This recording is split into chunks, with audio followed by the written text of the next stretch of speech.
The photographs hit every major news outlet within hours. Leonardo DiCaprio, Hollywood's most elusive bachelor, sitting on a weathered park bench beside an elderly homeless woman. The images showed him sharing what appeared to be a simple sandwich, his arm gently placed around her shoulders as they talked.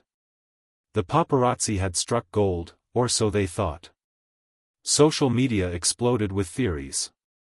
Some accused the actor of staging a publicity stunt for his environmental activism. Others speculated it was research for an upcoming role. The tabloids ran wild with headlines ranging from "Leo's secret grandmother" to "DiCaprio's midlife crisis reaches new low." But the truth, when it finally emerged 3 days later through a carefully worded statement from DiCaprio's publicist, was far more profound than any gossip columnist could have imagined. Margaret Chen had been homeless for 7 years when she first encountered the young man who would later become one of the world's most recognizable faces. It was 1993, and Leonardo DiCaprio was just 19, riding high on the success of What's Eating Gilbert Grape, but still relatively unknown to the general public. She had been sitting outside a small cafe in Santa Monica, the same spot she occupied every Tuesday and Thursday, hoping for spare change or leftover food. The morning fog was just lifting when a young man with sandy hair and kind eyes approached her. Unlike most people who either ignored her completely or tossed coins without making eye contact, he stopped and sat down beside her. "I'm Leo," he had said simply. "Mind if I join you?" Margaret, whose weathered face bore the marks of years on the street but whose eyes still held a sharp intelligence, studied him carefully. She had learned to read people quickly. It was a survival skill. This young man seemed genuine, not like the occasional do-gooders who wanted to help her for an hour to feel better about themselves. "Free country," she had replied, her voice hoarse from years of sleeping rough and occasional shouting matches with voices only she could hear. What followed was the first of many conversations that would span nearly 3 decades. Leo learned that Margaret had once been a professor of literature at UCLA, that she had a PhD in American poetry, and that she had lost everything during a severe mental health crisis that coincided with her husband's death from cancer. The combination of grief, undiagnosed bipolar disorder, and a series of poor financial decisions had led her from a comfortable academic life to the streets of Los Angeles. But Margaret wasn't just another tragic story. She was brilliant, funny, and possessed an encyclopedic knowledge of American literature that fascinated the young actor. During their weekly meetings, which Leo never missed when he was in town, she would recite entire poems from memory, analyze the deeper meanings in novels he'd never heard of, and share stories about the famous writers she had known during her academic career. It was during one of these conversations in 1994 that Margaret told Leo about her father. Born in 1920, Chen Wei had immigrated to America from China as a young man, working in the railroad camps before eventually settling in California's Central Valley as a farm laborer.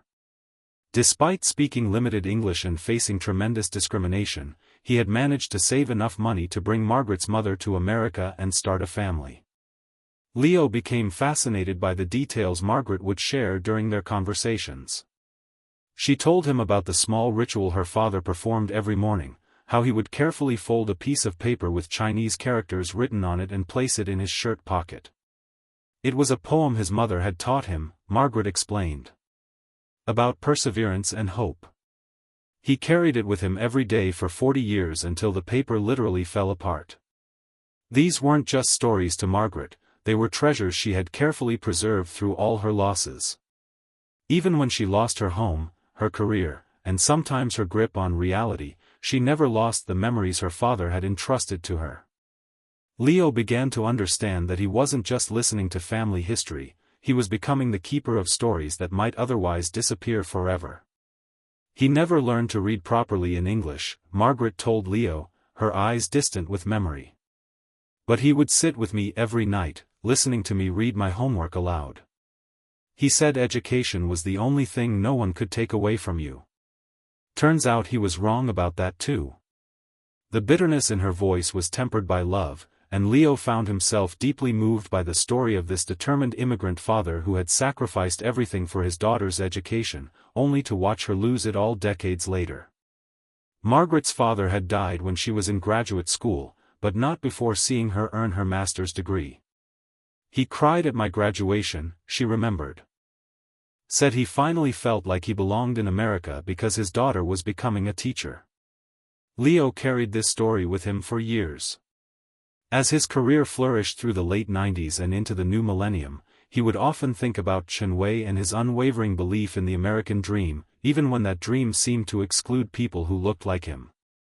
In 2019, when Leo was approached about starring in Golden Mountain, a film about Chinese immigrant workers building the Transcontinental Railroad, he immediately thought of Margaret's father. The script, written by acclaimed director Chloe Zhao, was ambitious and historically significant, but Leo felt something was missing. The characters felt too much like archetypes and not enough like real people. During the weeks leading up to his decision, Leo found himself walking the streets of Santa Monica more frequently, hoping to encounter Margaret.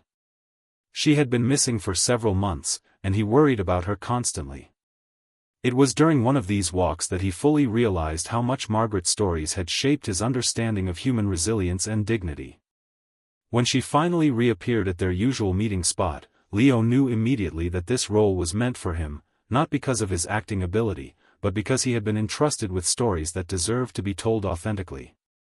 He requested a meeting with Zhao and the screenwriters. "I know someone who could help make this authentic," he told them. "But you'll have to trust me on this." The next week, Leo brought Margaret to the production offices. She was cleaned up for the occasion. He had taken her to a salon and bought her new clothes, something he did periodically when she would accept his help, but her homelessness was still evident in her cautious demeanor and the way she clutched her bag like it contained everything she owned. Which, of course, it did. The meeting lasted 4 hours. Margaret spoke about her father's stories, about the discrimination he faced, about the small details of immigrant life that never made it into history books.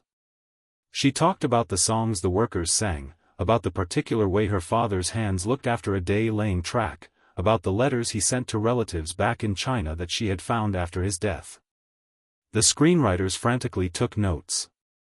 Zhao recognized immediately that they had found something precious, not just historical accuracy, but emotional truth. Margaret became an unofficial consultant on the film. Leo arranged for her to receive a small salary and temporary housing during the months of pre-production. For the first time in years, she had a purpose beyond mere survival. The transformation was remarkable. Having structure and purpose seemed to quiet some of the voices that had tormented Margaret for years. She threw herself into the project with the intellectual passion that had once made her a respected professor. She created detailed notes about her father's daily routines, his mannerisms, his fears and dreams. She even taught Leo a few phrases in her father's dialect, words that wouldn't appear in the film but would help him connect more deeply with the character. During this period, Leo got a glimpse of who Margaret had been before mental illness and tragedy derailed her life. She was sharp, witty, and possessed an almost photographic memory for detail. It broke his heart to think of all she had lost, but it also filled him with determination to honor her family's story properly. Golden Mountain was released in late 2020 to critical acclaim and eventual Oscar nominations, including Best Actor for Leonardo DiCaprio. His portrayal of Chen Wei was nuanced and heartbreaking, capturing both the character's determination and his quiet moments of doubt and homesickness. Critics noted the authenticity of the performance, praising Leo's ability to convey the immigrant experience without falling into stereotypes. What they didn't know was that every gesture, every moment of uncertainty, every flash of pride had been informed by Margaret's stories about her father. The film earned over $200 million worldwide and sparked important conversations about the Chinese-American experience and the forgotten history of the Transcontinental Railroad. Leo donated his entire salary, nearly $20 million, to organizations supporting homeless veterans and mental health services. But he never publicly mentioned Margaret's contribution.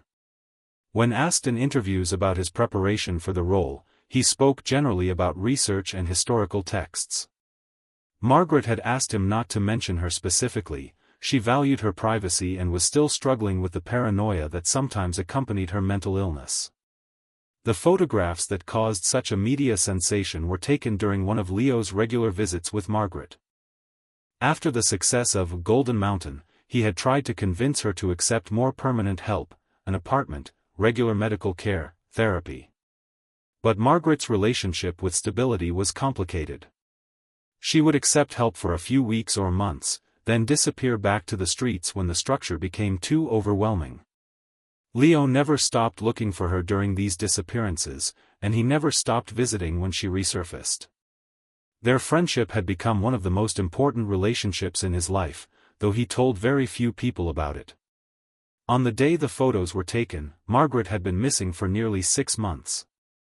Leo had hired a private investigator and was starting to fear the worst when he received a call from a Santa Monica police officer who knew about their friendship. Margaret had been found sleeping in the same spot where they had first met nearly 30 years earlier. She was thinner than usual and seemed more fragmented, talking to people who weren't there and occasionally forgetting who Leo was mid-conversation. But when he sat down beside her with sandwiches from her favorite deli, her eyes cleared for a moment. "The boy who listens to stories," she said, using the nickname she had given him decades earlier. They sat together for 2 hours, sharing food and memories.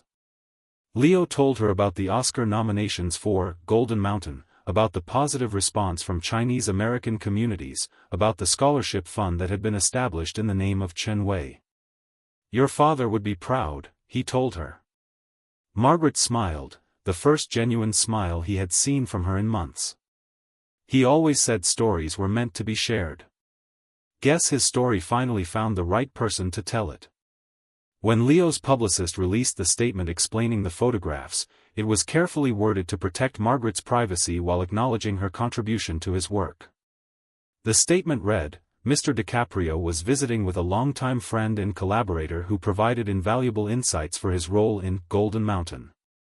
He regularly maintains contact with the individuals who have inspired his performances and considers these relationships to be among the most important in his life." The media response was swift and overwhelmingly positive. The story of the homeless woman who had inspired an Oscar-nominated performance captured public imagination in a way that felt authentic and moving. Several journalists attempted to track down Margaret for interviews, but Leo's security team and the Santa Monica police worked together to protect her from unwanted attention. More importantly, the story sparked renewed conversations about homelessness, mental health, and the complex factors that can lead anyone from any background to life on the streets. Several major news outlets ran follow-up pieces about homeless individuals with advanced degrees, challenging stereotypes about who experiences homelessness and why. Margaret Chen never lived to see the full impact of her story. She died peacefully in her sleep 6 months after the photographs were taken, in a small apartment that Leo had finally convinced her to accept. She was 73 years old. Her memorial service was small and private, attended by Leo, a few social workers who had known her over the years, and surprisingly, director Chloe Zhao and 2 of the screenwriters from Golden Mountain. They had never forgotten the elderly woman whose stories had brought their characters to life. Leo established the Margaret Chen Foundation in her memory, focusing on providing mental health services and temporary housing for homeless individuals with higher education backgrounds. The foundation operates quietly, without the celebrity fanfare that typically accompanies such ventures. In his acceptance speech at the Academy Awards ceremony, where he won Best Actor for Golden Mountain, Leo briefly mentioned, "A brilliant teacher who reminded me that everyone has a story worth telling." He never said her name, but those who knew understood. The bench where Leo and Margaret first met 30 years ago now bears a small plaque. It doesn't mention either of their names, but simply reads, "In memory of all the untold stories." Local homeless individuals know it as a safe place to rest, and occasionally, someone will leave food or blankets there. The staff at the nearby cafe, many of whom remember both Leo and Margaret from their weekly meetings, keep an eye on the area and sometimes offer free coffee to those who need it. The photographs that caused such a media sensation now seem prophetic rather than scandalous.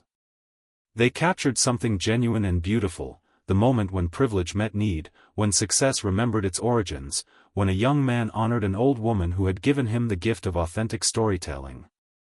In Hollywood, where relationships are often transactional and temporary, the friendship between Leonardo DiCaprio and Margaret Chen represented something rare, a connection based on mutual respect, shared humanity, and the understanding that everyone, regardless of their current circumstances, has wisdom to offer.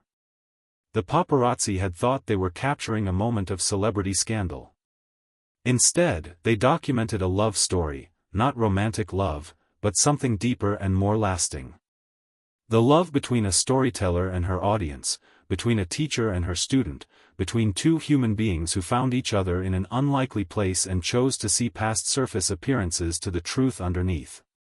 Margaret's father, Chen Wei, had believed that education was the one thing no one could take away. He was wrong about that. Mental illness and circumstances had taken Margaret's career and stability. But he was right about something else: stories, once shared, live forever.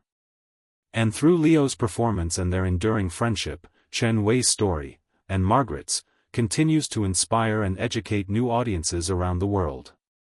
Sometimes the most powerful performances come not from method acting or intensive research, but from sitting quietly beside someone and listening to their truth.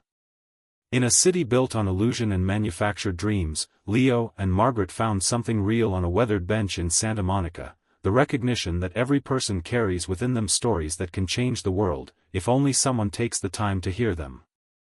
Thank you for watching. I hope you all enjoy this video and learned a lesson. I would be grateful for your likes. Also don't forget to subscribe and comment on the video. See you soon.